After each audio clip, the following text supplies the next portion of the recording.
Yes. So we talked a little bit about risk-based approach to UAT. What does that mean? Do we really need to UAT the entire patient every time we run a study?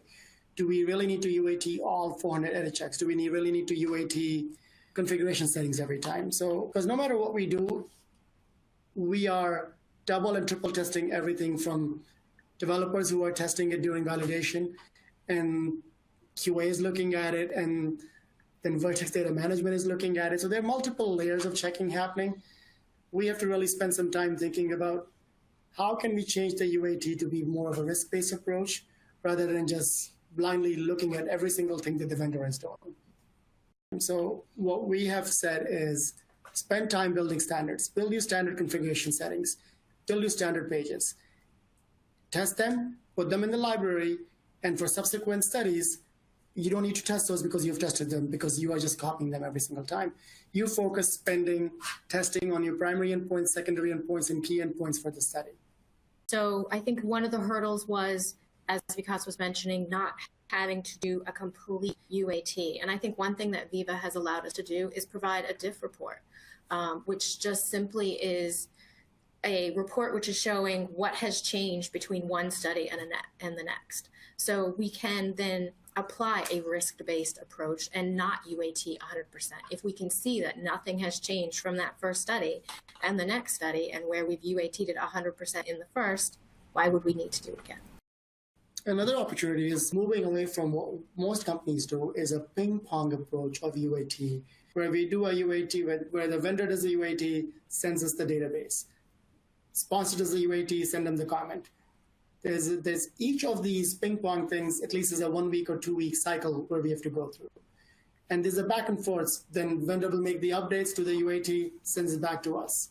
Then we do another round of UAT. If everything meets, we send it back for the approval. So that's a two-round UAT is a good 4 or 5 week approach that usually ends up happening when we work with vendors. What we've been experimenting and have done it very successfully in the first 2 studies of Viva is live UAT as a roundtable with the vendor team sitting along with the sponsor team, our team. So as we are reviewing it, we're providing feedback, we're providing edits, the software is getting updated right there, right then, and we can test it in real time. And I think that's going to be a game changer, just taking away, no matter how long is your timeline, is going to take away a good 3 to 4 weeks from your timeline. Yes, it was something that I don't think we were ready for. But I think at one point in the first build, we had done what was typically maybe 3 rounds of UAT in, something like 2 days. So we were trying to keep up. Just as soon as we had provided feedback, it was already incorporated, and we were, QCing and double checking it again. So there are some opportunities, right? So how can we go faster?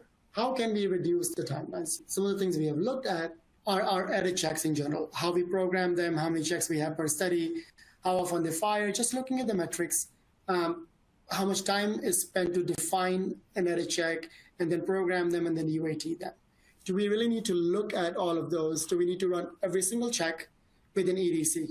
Or can we run some of those as listings or in other tools or in JReview afterwards, just looking at the raw data? In general, teams have anywhere from 300 to 500 edit checks per study that are programmed. Do we really need those 400 edit checks? Or are we going to be sufficiently building a quality database with 90% of those checks ready to go? What we are saying is you still have to have quality, but you have to focus and think about how much time do you spend in those 10% of the checks at the end that may not even fire. You have to think about, can that be done somewhere else with less time that the team spent up front?